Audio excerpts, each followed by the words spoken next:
સુરતમાં મોલમાં MD drugs બનાવતી લેબનો પર્દાફાશ થયો। પર્વત પાટિયા વિસ્તારમાં એસઓજી દ્વારા ઓપરેશન હાથ ધરવામાં આવ્યું હતું। ત્યારે મોલ જેવા જાહેર સ્થળ પર ડ્રગ્સ યુનિટ ચાલતા હોવાની ગંભીર ઘટના સામે આવી। કોમર્શિયલ મોલની અંદર ગુપ્ત રીતે એમડી ડ્રગ્સ બનાવતી લેબ પકડાઈ। એસઓજીના દરોડામાં ક્રિસ્ટલ બેઝ મેફેડ્રોન બનાવતા 3 શખ્સોની ધરપકડ થઈ છે।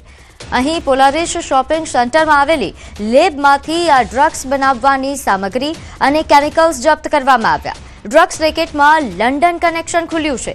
તૈયાર એમડી ડ્રગ્સ સહિત અંદાજે 20 લાખ રૂપિયાનો મુદ્દામાલ કબજે કરવામાં આવ્યો છે। કોમર્શિયલ મોલમાં ફૂડ અને ફાર્મા લેબની આડમાં આ ડ્રગ મેન્યુફેક્ચરિંગ ધમધમતું હતું। નોંધનીય છે કે વર્ષની શરૂઆત 1 તારીખે જ અહીં 236.780 ગ્રામ એમડી ડ્રગ્સ સાથે એક યુવક ઝડપાયો હતો, જેની પૂછપરછ કરતા આ સમગ્ર નેટવર્ક ખુલ્યું। ડ્રગ્સ બહારથી નહીં પરંતુ સુરતની અંદર જ તૈયાર થતા હોવાનું સામે આવ્યું। પોલારિસ શોપિંગ સેન્ટરમાં આવેલી લેબમાં આધુનિક મશીનરી અને કેમિકલ્સ મળ્યા તો હાઈ પ્યોરિટી ક્રિસ્ટલ્સ મેફેડ્રોન બનાવવામાં આવતા હોવાની પોલીસ દ્વારા પુષ્ટિ કરવામાં આવી।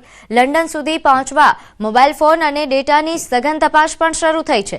લંડન કનેક્શન ખુલતા કેસને આંતરરાષ્ટ્રીય ડ્રગ્સ રેકેટની દિશામાં હાલ તપાસ હાથ ધરાઈ છે। લંડનથી ચાલતું નેટવર્ક એ સુરત શહેર માટે ગંભીર ખતરો બની ગયું છે। લંડનથી બેઠેલા માસ્ટરમાઇન્ડ સુધી પહોંચવા પોલીસે હવે તપાસ હાથ ધરી છે।